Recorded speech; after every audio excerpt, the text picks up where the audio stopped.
Presiden Prabowo Subianto tertantang untuk mengusut tuntas segala bentuk praktik korupsi di Republik ini. Prabowo begitu prihatin karena sejumlah mega korupsi dilakukan secara sistematik melibatkan sejumlah elit. Beberapa kasus dugaan korupsi kini menanti penyelesaian. Selengkapnya dalam Benang Merah, usut kasus sampai tuntas.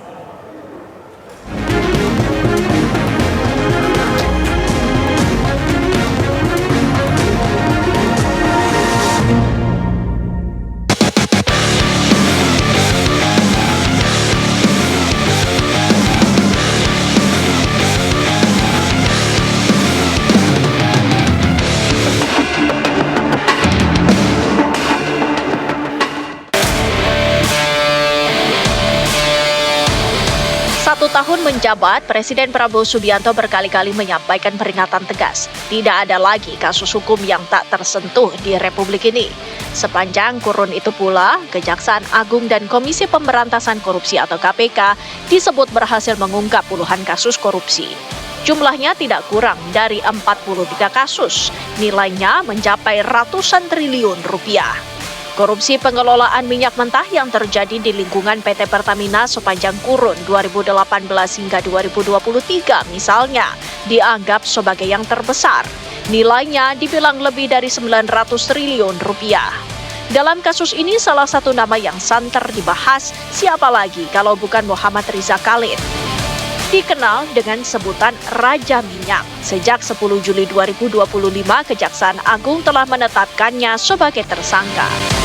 Tapi sejak penetapan itu, Riza Khalid bak sosok misterius, menghilang dan tak tersentuh, ia pun tidak pernah memenuhi panggilan Kejaksaan Agung. Per 19 Agustus 2025, Kejaksaan Agung lantas memasukkan nama Riza Khalid dalam daftar pencarian orang. Kita bertekad tidak ada kasus-kasus korupsi yang tidak bisa diselidiki. Tidak ada, no more untouchable, nggak ada yang untouchable lagi. Ini statement orang nomor satu. Dari harus direspon positif oleh semua aparat penegak hukum. Bahwa fokus utama atau yang menjadi prioritas adalah pemberantasan korupsi, diikuti dengan pencegahan korupsi atau berjalan secara concurrent gitu. Jadi artinya bahwa penegak hukum harus berani merespon apabila korupsi itu dilakukan oleh high ranking official, yaitu para pejabat tinggi, yakni penyelenggara negara itu terdiri dari penegak hukum dan pejabat negara atau penyelenggara negara di tataran tinggi. Bagi saya memang ini satu kesempatan yang baik kita memilih presiden yang tegas. Harus diikuti oleh penegak hukum yang lain yang juga tegas. Pada kasus berbeda, kerja tim penyelidik KPK dalam mengungkap kasus dugaan suap pengurus pergantian antar waktu DPR RI periode 2019 hingga 2024 masih menyisakan pekerjaan rumah. Dalam operasi tangkap tangan yang digelar 8 Januari 2020 silam, salah satu target KPK yakni Harun Masiku. Tapi ketika itu, tim penyelidik KPK gagal meringkusnya. Harun Masiku pun kemudian ditetapkan sebagai buron. Namun 5 tahun berlalu, usai Sekjen PDI Perjuangan Hasto Kristianto memperoleh amnesti terkait kasus ini, keberadaan Harun Masiku masih saja misteri. Tentu aparat penegak hukum punya banyak instrumen dalam konteks untuk melakukan upaya penindakan, begitu ya. Bagi kami, upaya tersebut itu rasanya belum cukup mampu untuk dapat membongkar atau paling tidak meringkus sejumlah pihak yang patut diduga masih tidak terdeteksi atau bahkan keluar negeri. 1 tahun pemerintahan Presiden Prabowo, sejumlah kasus dugaan korupsi menanti pengusutan lebih lanjut. Terhangat soal kasus dugaan korupsi pembagian kuota haji tambahan tahun 2023-2024. KPK bersama Badan Pemeriksa Keuangan atau BPK melakukan pendalaman penyidikan untuk menghitung potensi kerugian negara yang ditaksir mencapai triliunan rupiah. Perihal kasus ini KPK mengaku belum dapat siapa tersangka mengingat banyaknya pihak-pihak yang mesti diperiksa. Saat ini KPK sudah menindaklanjuti hingga memanggil sejumlah para saksi. Tapi kemudian yang terjadi adalah belum adanya penetapan tersangka yang dilakukan oleh KPK terhadap dugaan para pihak yang terlibat di dalam kasus ini. Rasanya dengan sejumlah informasi yang sudah didapatkan oleh KPK, tentunya KPK dapat segera mempublikasikan atau paling tidak memproses sehingga kasus ini dapat terlihat sebagai upaya KPK serius menangani terutama dalam konteks korupsi haji. Pada perkara lain, pendalaman kasus juga tengah dilakukan penyidik KPK perihal dugaan korupsi penyaluran dana program sosial Bank Indonesia dan penyuluh jasa keuangan periode 2020 hingga 2023. Hingga kini KPK terus menelusuri dugaan pemberian uang dan aset kendaraan oleh anggota parlemen Heri Gunawan dan Satori yang telah ditetapkan sebagai tersangka pada kasus ini.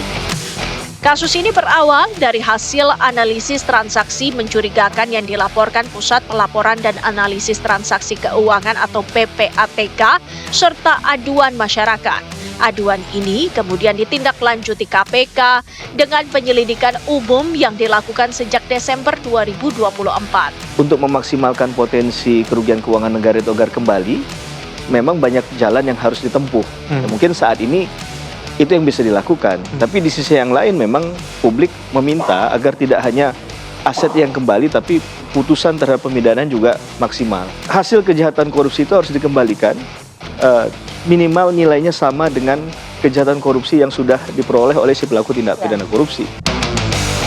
Sementara pada pendalaman kasus berbeda, KPK mengungkap ada temuan dugaan kecurangan dalam kasus pengolahan anoda logam antara PT Antam dengan PT Loko Montrado atau LCM. Dugaan kecurangan ini terkait pengolahan bahan baku emas dengan hasil yang tidak sesuai. Kasus berawal ketika mesin di PT Antam untuk memproses bahan baku emas rusak. Kemudian PT Antam disebut meminjam alat pengolahan dari PT LCM. Rupanya alat dari PT LCM dengan PT Antam berbeda yang membuat hasil keluaran dinilai tidak sesuai.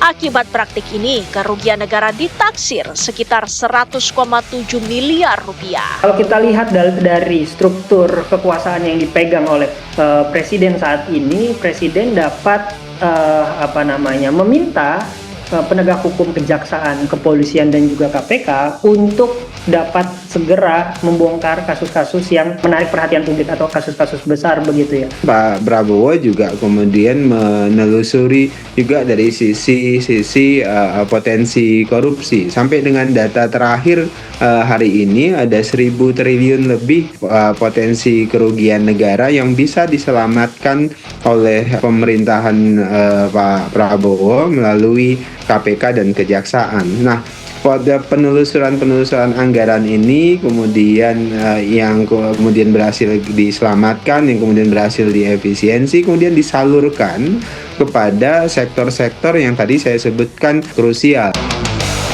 Bukan perkara sederhana menuntaskan setiap kasus korupsi hingga ke akar persoalan, apalagi jika perkara tersebut melibatkan sejumlah elit. Namun sejauh ini, komitmen kuat Presiden Prabowo Subianto dalam memberantas korupsi memelihara asa terwujudnya pemerintahan yang bersih dan berkeadilan.